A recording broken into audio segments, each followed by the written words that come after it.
할렐루야. 아멘.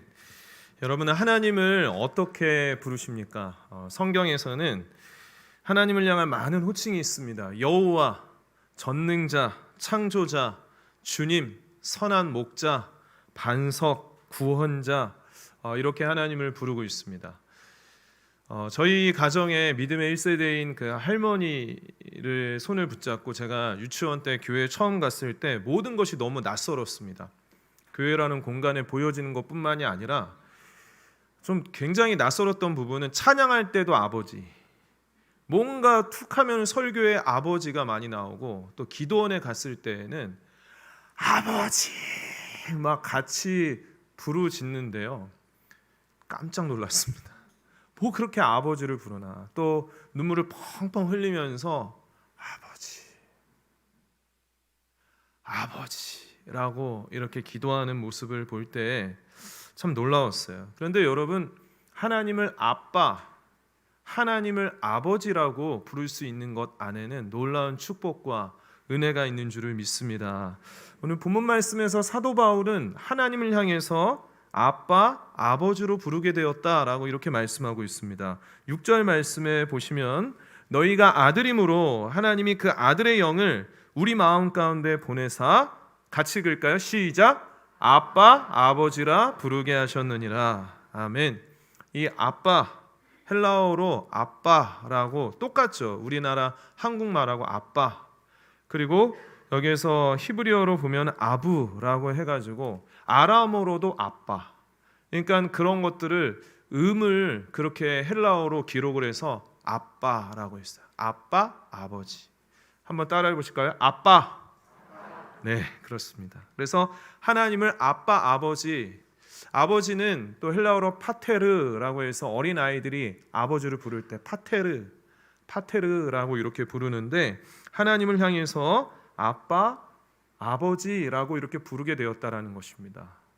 왜냐하면 우리가 아들이기 때문에. 이 아들이라는 것은 대표격을 가져서 딸과 마찬가지예요. 이 자녀의 대표격으로 아들이 되었다라고 이렇게 표현하고 있어요. 그래서 우리가 하나님의 아들로서, 하나님의 딸로서 아빠, 아버지라고 하나님을 부르게 되었다라는 것입니다. 그래서 예수님께서도 제자들에게 기도를 가르쳐 주실 때 하나님을 향해서 기도하실 때 어떻게 부르라고 하셨죠? 하늘에 계신 우리 아버지라고 부르라고 하셨어요. 자, 마태복음 6장 9절 말씀에 보면 그러므로 너희는 이렇게 기도하라. 하늘에 계신 우리 아버지여, 이름이 거룩히 여김을 받으시오며.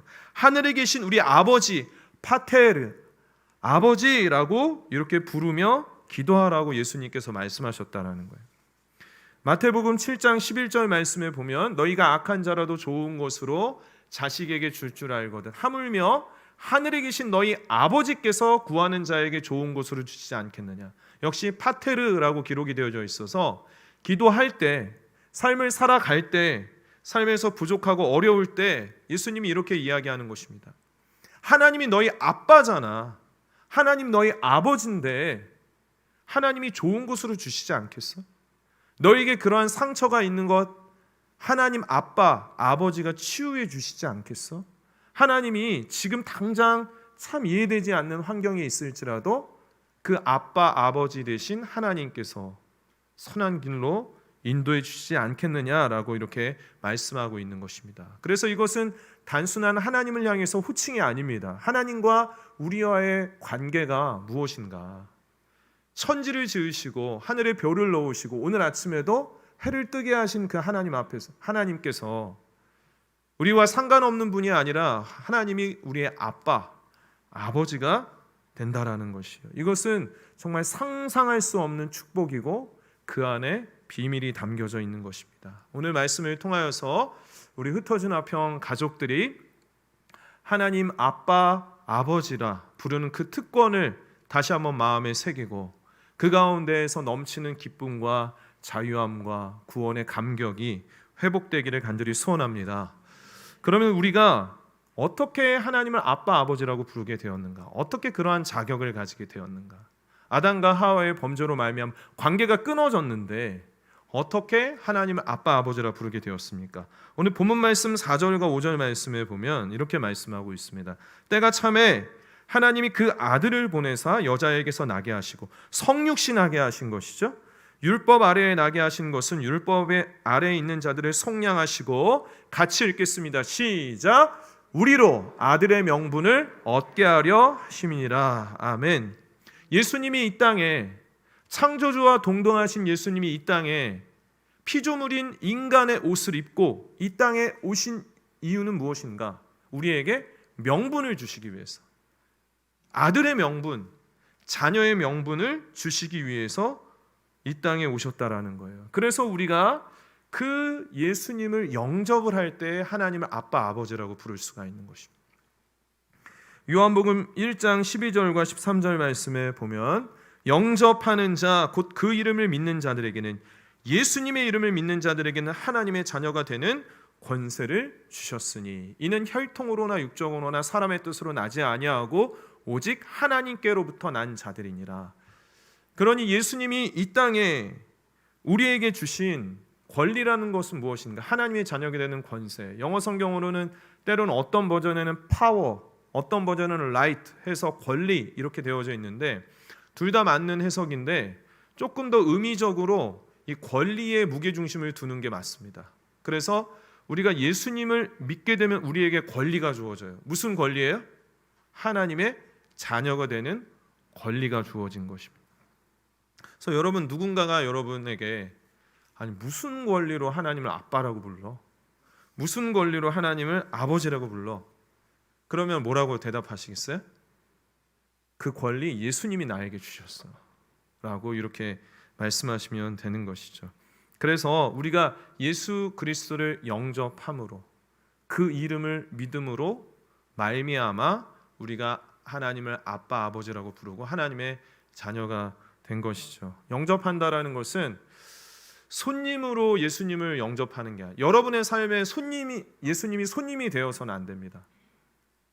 주인으로 우리의 삶에 영접을 하는 것이고, 그 이름을 믿는 것, 그 시제를 보면 헬라어로 현재 시제예요. 의미적으로는 계속적인 의미를 가지고 있어요. 그래서 예수님을 한 번 내가 받아들이고 끝나는 것이 아니라 삶 가운데서 예수님과 동행하고 예수님의 은혜를 묵상하고 예수님을 찬양하고 예수님과 동행하는 그러한 삶을 계속해서 살아가는 것이 그 이름을 믿는 것인데, 그러한 삶을 살아가는 자에게 명분, 권리를 주셨다. 무슨 명분과 권리요? 하나님의 자녀가 되는 권리, 하나님의 자녀된 명분을 주신 줄로 믿습니다. 그 안에 거하는 우리 모두 되기를 간절히 소원합니다. 그러면 우리가 이제 하나님을 아빠, 아버지라고 부르게 되었는데, 그 아빠 하나님은 어떠한 분이신가? 첫 번째로 아빠 하나님은 자녀인 우리를 사랑하시는 아빠 하나님입니다. 하나님께서 우리의 아버지가 되어주신 아주 심플하고 강력한, 정말 아주 근본적인 그런 이유는 무엇이냐면 하나님이 우리를 사랑하신다라는 것입니다. 정말 창조주이신 그 하나님, 여러분, 그 하늘의 별이 반짝반짝 빛나고 막 정말 모래를 뿌려놓은 듯하게 그러한 그 광대한 느낌을 받는 하늘을 보신 적이 있으신가요? 아니면 오늘 아침 같은 경우에도 정말 하늘이 새파란데, 야, 정말 이 온 세상을 이끌어 가시고 온 우주의 별들을 지금도 운행하시는 그 하나님께서 나의 아빠, 아버지가 되어 주신다라는 사실은 너무나도 놀라운 일이에요. 그런데 그 이유는 무엇인가? 우리를 사랑하신다라는 것입니다. 에베소서 1장 4절과 5절 말씀에 보시면 곧 창세전에 그리스도 안에서 우리를 택하사 우리로 사랑 안에서, 이 사랑은 헬라어 원어로 아가페입니다. 아가페 안에서 그 앞에서 거룩하고 흠이 없게 하시려고 그 기쁘신 뜻대로 우리를 예정하사 예수 그리스도로 말미암아 자기의 아들들이 되게 하셨으니, 그러니까 우리를 자녀로 삼아 주신 그 하나님의 동기는 무엇인가? 우리를 아가페, 사랑하시기 때문에 그렇습니다. 사랑에는 여러 가지 종류가 있죠. 에로스는 남녀 간의 사랑, 필로스는 친구 간의 우정, 스트로케는 부모와 자녀 간의 사랑, 이러한 사랑의 종류가 많지만 하나님이 우리를 자녀 삼아 주신 그 사랑은 무엇인가? 아가페의 사랑이라는 것입니다. 다함이 없는 영원한 하나님의 사랑 때문에 우리를 자녀로 삼아 주셨습니다. 여러분, 이러한 신비한 하나님을 아버지라고 부를 수 있는 그 하나님의 사랑의 능력과 신비한 복음의 능력이 정말 여러분의 삶에 가득하게 되기를 바랍니다. 요한은 이렇게 기록하고 있습니다. 요한일서 3장 1절 말씀에 보면 보라 파테르 아버지께서 어떠한 사랑 아가페를 우리에게 베푸사 하나님의 자녀라 일컬음을 받게 하셨는가. 감탄하면서 얘기하고, 자 봐라, 하나님 아버지께서 어떠한 사랑을 우리에게 베푸셨는지 한번 봐라. 그렇게 해서 우리를 하나님의 자녀로 부르셨는지를 봐라. 여러분, 감격이 느껴지십니까? 또 그 이후에 이제 그 흐름을 따라 요한일서 3장 그 이후에 4장에서는 하나님 아버지에 대해서 이렇게 표현하고 있습니다.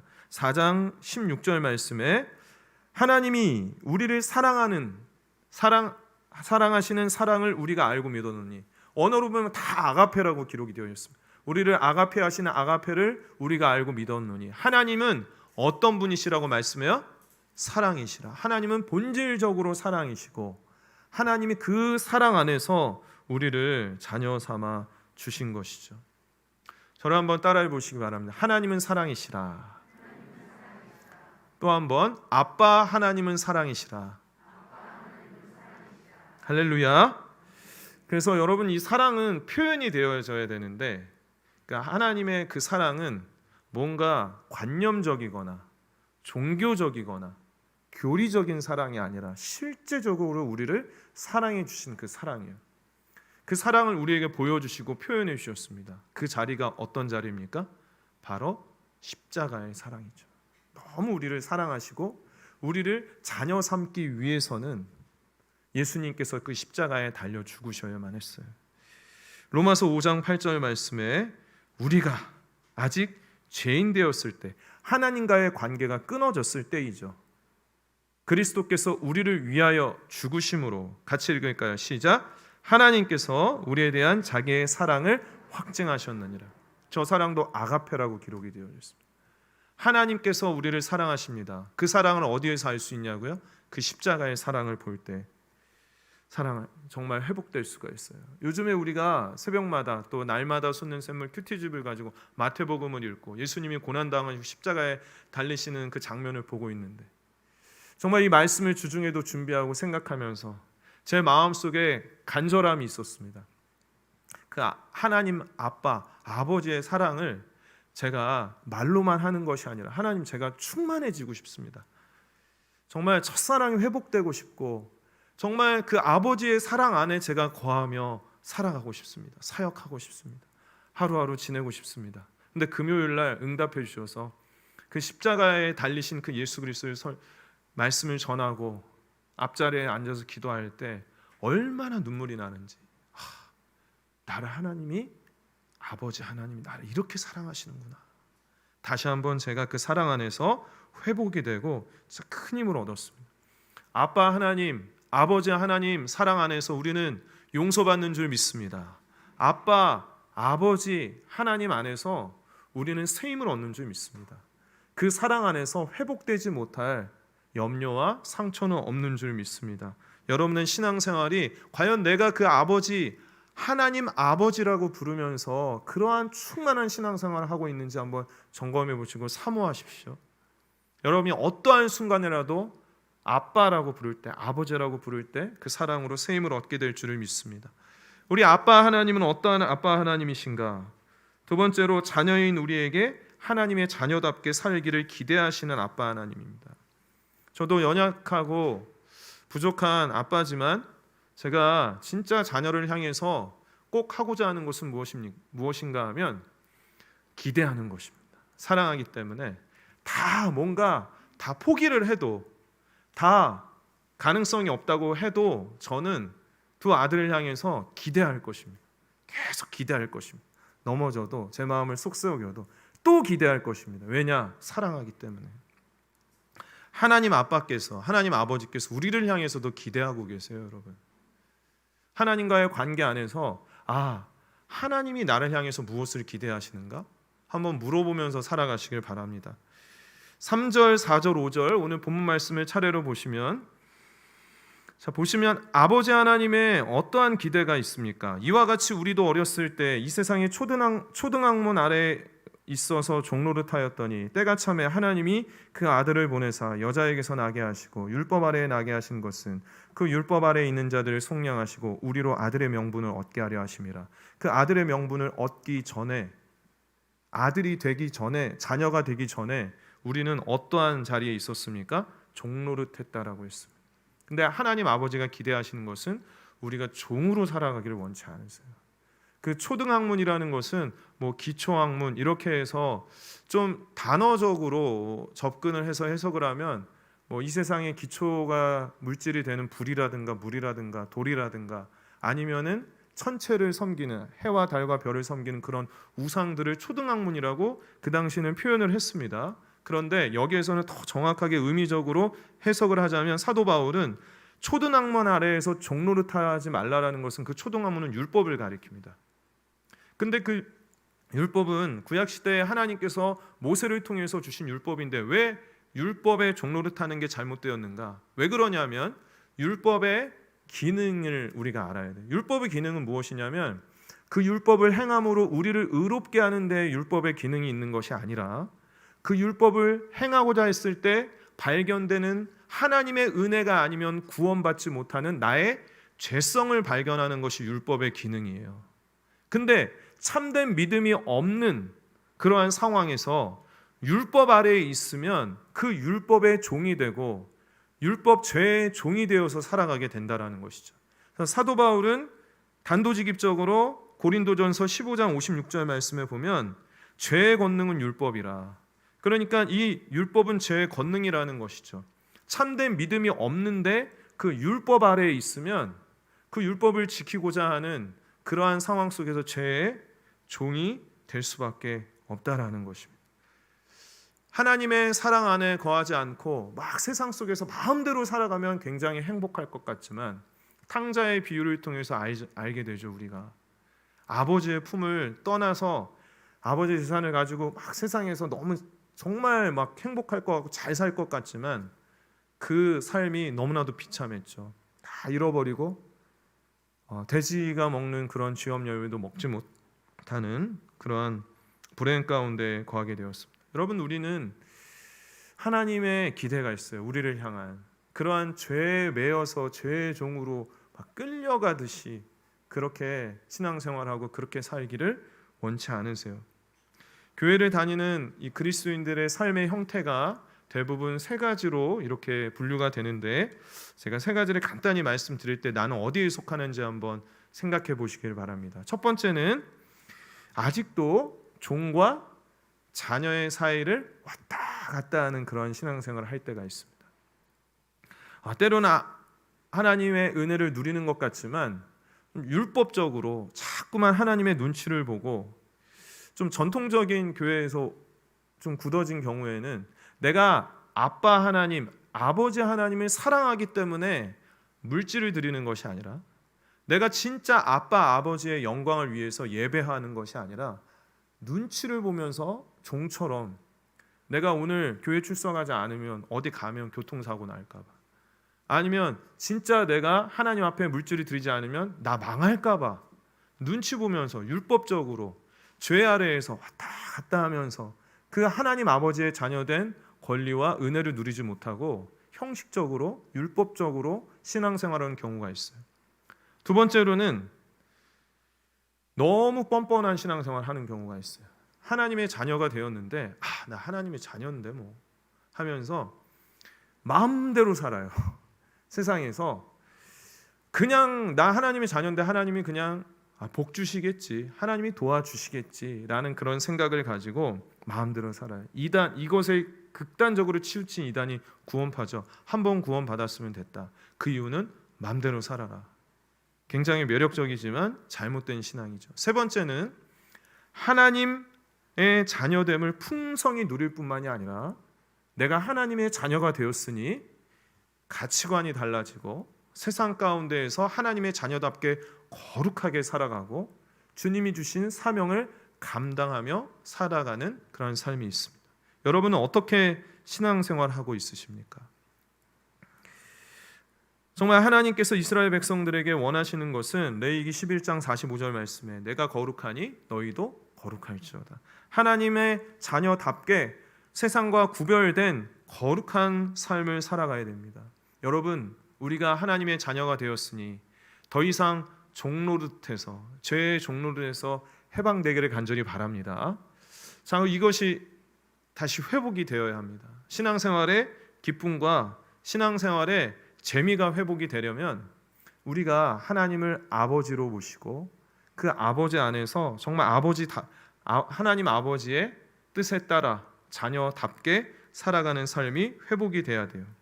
그래서 우리가 하나님의 자녀가 되면 어떠한 존재로 살아가야 하는지에 대해서 정말 아주 잘 표현하는 말씀한 그런 구절이 있는데 요한복음 1장 12절과 13절 말씀에 보시면 영접하는 자 곧 그 이름을 믿는 자들에게는 하나님의 자녀가 되는 권세를 주셨으니 13절 말씀을 잘 보세요. 이는 혈통으로나 육정으로나 사람의 뜻으로 나지 아니하고 오직 하나님께로부터 난 자들이니라.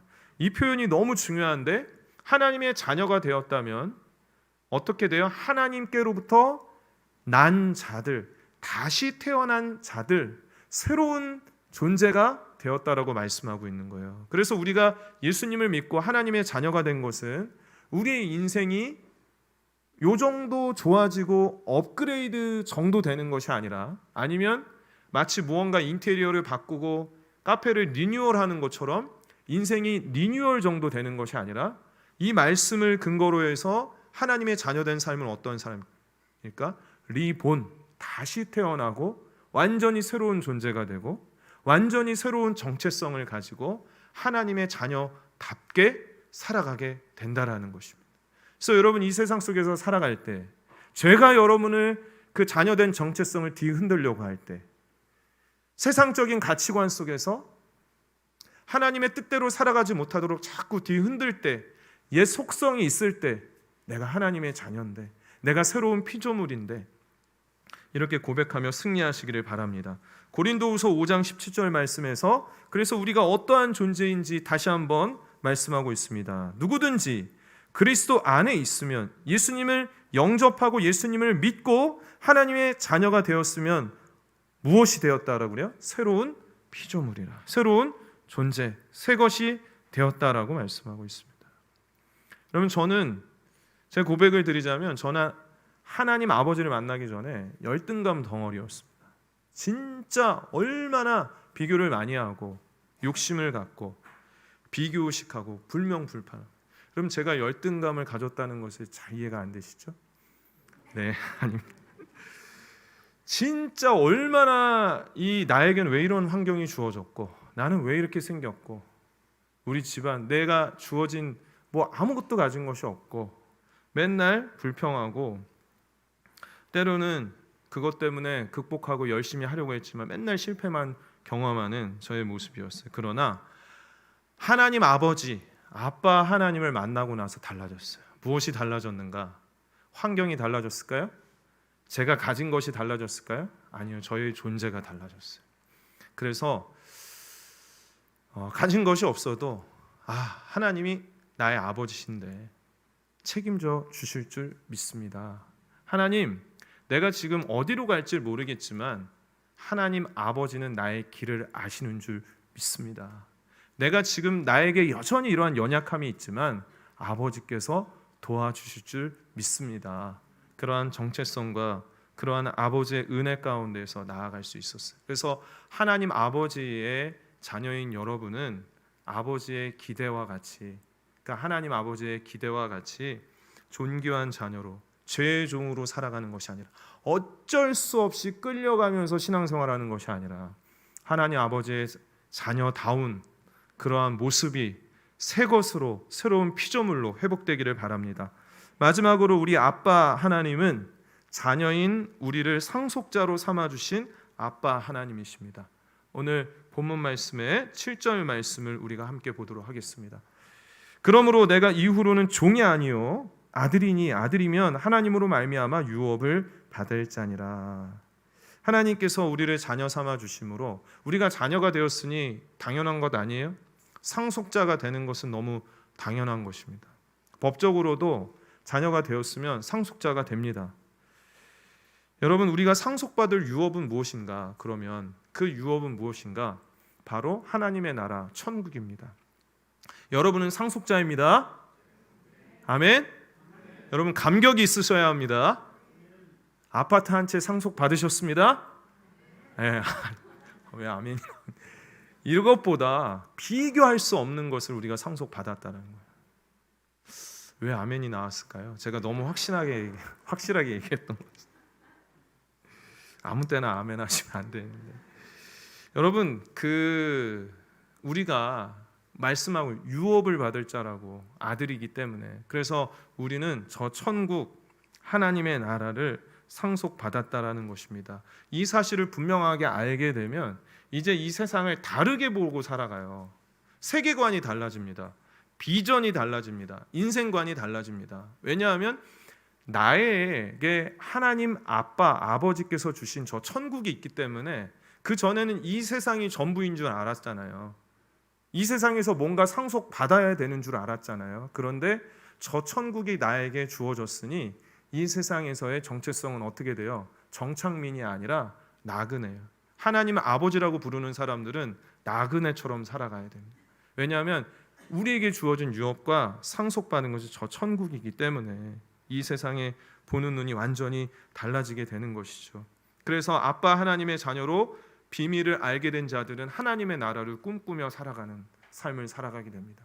이 세상에서 결판을 보고 이 세상에서 모든 것을 이루고 이 세상적인 관점으로 성공하려고 하는 것이 아니라 하나님의 나라, 저 천국, 나에게 유업으로 주신 천국을 바라보면서 나의 삶 가운데서 살아가게 되는 것이죠. 그래서 이 하나님의 자녀된 그 권세를 누리고 유업으로 살아가는 자들은 선교적인 삶, 흩어진 자로서의 삶, 디아스포라의 삶을 살아가게 되는 것입니다.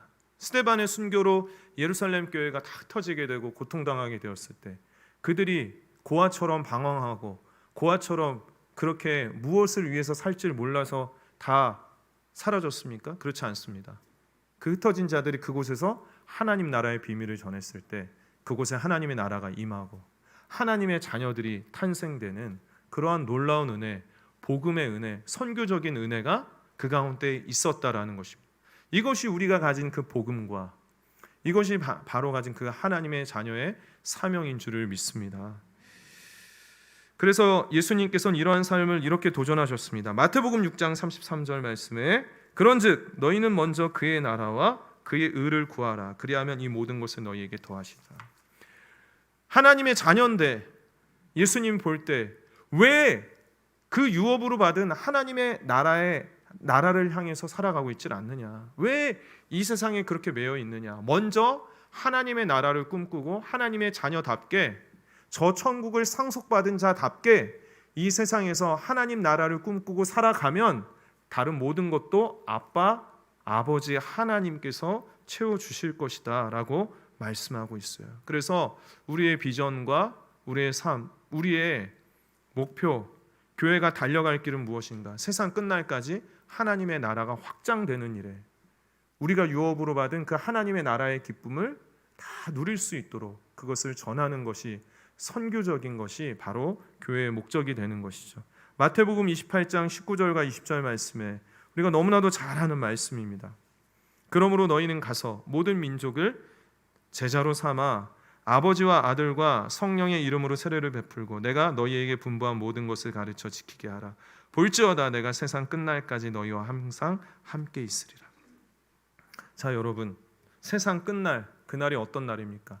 하나님의 나라가 완성되는 때, 나에게 상속되는 그 하나님의 나라가 온전히 임하는 그때까지 우리가 할 일이 무엇인가? 복음 전하고 하나님 나라를 전하고 하나님의 나라를 꿈꾸는 그런 삶을 살아가야 하는 줄을 믿습니다. 이것이 하나님의 자녀가 된 상속자로서의 삶입니다. 말씀을 정리합니다. 여러분, 우리는 오늘 말씀을 통해서 깨닫게 된 것이 있습니다. 다시 한번 기억하게 된 것이 있습니다. 하나님이 나를 자녀 삼으셨습니다. 하나님을 아빠라고 부르고 하나님을 아버지라고 부르라고 하셨습니다. 여러분, 제가 숙제를 한 가지 드리면 이번 한 주간 지내면서 하루에 아빠, 아버지 하나님을 100번 고백하십시오. 밥 먹을 때 아빠 하나님 감사합니다. 커피를 마실 때 오늘 커피가 끝내줍니다 아빠. 오늘 막 짜증이 나고 막 이럴 때 아버지 하나님, 아빠 하나님, 오늘도 또 이렇게 실패하고 넘어지는데 저 좀 도와주십시오. 또 인생의 문제 앞에서 좋은 일이 있을 때, 기쁠 때, 아니면 아주 작은 찰나의 순간이라도 그 아빠, 아버지 하나님과 동행하시길 바랍니다. 여러분, 육신의 아버지로부터 받은 그런 상처와 어려움도 우리 아빠, 아버지의 그 사랑 안에서 회복될 줄을 믿습니다. 모든 이 세상의 육신의 아버지는 불완전합니다. 좋고 나쁨의 차이는 있을지는 모르겠지만 불완전하고 언젠가는 떠나게 되어져 있습니다. 그런데 여러분, 그 아빠 하나님은 우리를 떠나지 않습니다. 아빠 하나님은 우리를 완전히 용서하십니다. 아빠 하나님은 우리가 받은 상처, 앞으로 겪게 될 상처 모든 것들을 치유하시는 분이십니다. 아빠 하나님은 저 천국을 상속해 주신 놀라운 영원한 하나님인 줄을 믿습니다. 한번 이렇게 불러볼까요? 아빠 하나님, 아버지 하나님, 네, 아빠 하나님, 아버지 하나님을 부르며 살아가는 우리 흩어진 화평 가족들이 되시기를 바랍니다. 마지막으로 한 문장을 함께 읽고 말씀을 마치겠습니다. 보여주시겠어요? 네, 안 돼 있네요. 제가 읽어드리면 따라해 주시기 바랍니다. 신앙은 하나님을 나의 아빠, 아버지로 모시고 사는 것입니다. 아멘. 신앙은 하나님을 나의 아빠, 아버지로 모시고 사는 것입니다. 그렇게 살기를 바랍니다. 기도